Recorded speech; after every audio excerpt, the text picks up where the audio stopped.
Hey guys, Dusty here. Today I'll be comparing three of On's more popular running shoes, the Cloudmonster versus the Cloudsurfer versus the Cloudeclipse. Now each of these shoes as they came out really started turning heads in the running community, and it made a lot of runners started taking On serious as a running company.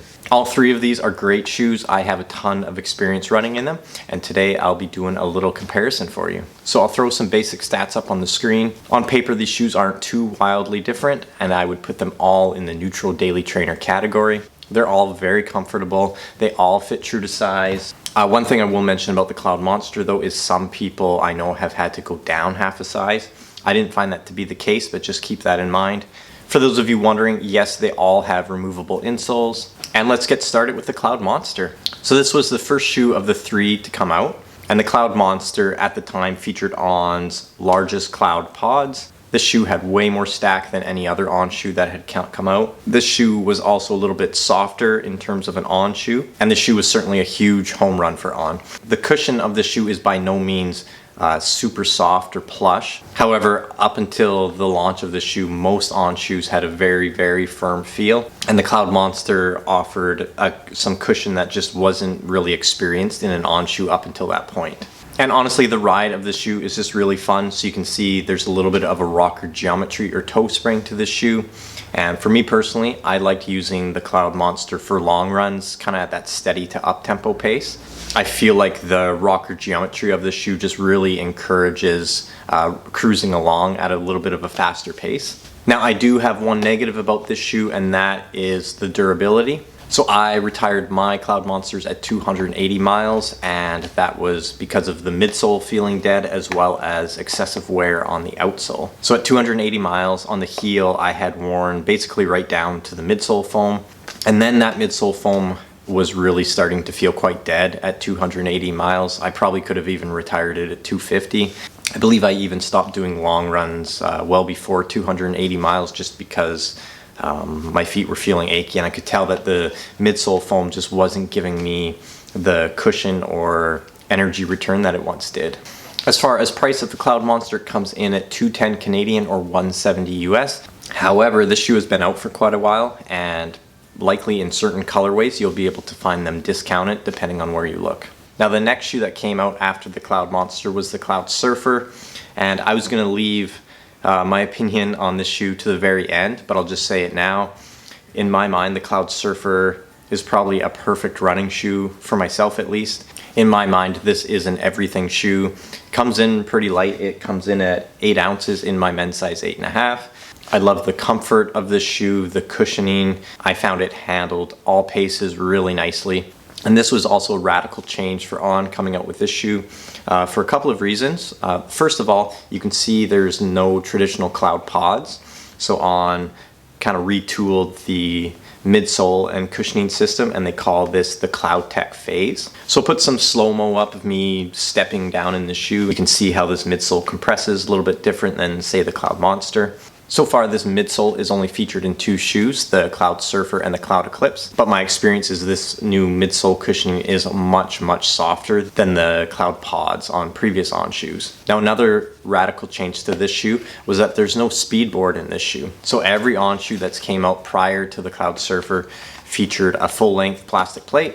A lot of times that would help give the shoe a little bit of extra stability as well as help propel you forward. And there's certainly a lot of runners that complain about the speedboard making On shoes feel much too firm. Well, On did away with the speedboard in this shoe, and it's made the cushioning very, very soft. Now, I will say this shoe, because there's no speedboard and the cushioning is so soft, it's definitely the most unstable out of all 3 of these shoes. So if you're someone and you know you need a stability shoe or a shoe that has a little bit more support, I'm not sure the Cloudsurfer would work for you. You might want to check out the Cloudeclipse coming up in a sec. And then the outsole in the shoe, it's totally closed up.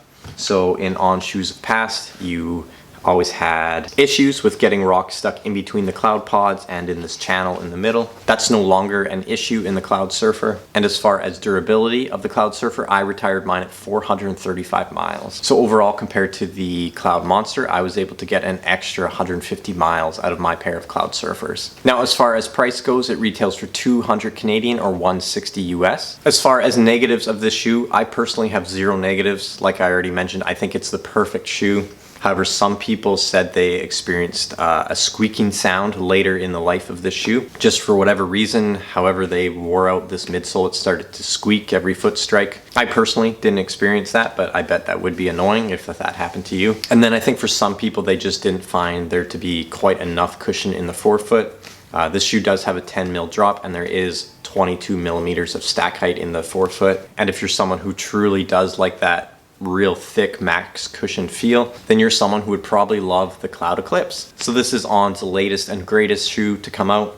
And in my mind, the Cloudeclipse is just a Cloudsurfer, but with much more stack height and extra stability because they've added a speed board on the bottom. So like I just mentioned, I've retired my Cloudsurfers, and what took its place was the Cloudeclipse, and I've been mostly using the Cloudeclipse in the same way as the Cloudsurfer. So for me, between the two shoes, the Cloudsurfer, the Cloudeclipse, 10 millimeter drop, 6 millimeter drop, and much more stack height in the Cloudeclipse, especially in that forefoot. But I definitely didn't feel like the Cloudsurfer was lacking in the cushioning department, and honestly, I usually tend to gravitate towards liking higher drop shoes a little bit more than lower drop shoes. With that being said though, I still love the Cloudeclipse. This would probably be my second favorite On shoe of all time. So far, I believe I have about 250 miles on my pair, and I'm seeing basically no wear on the outsole, and the midsole still feels fantastic. This is truly a max cushion daily trainer. So I have a few other shoes that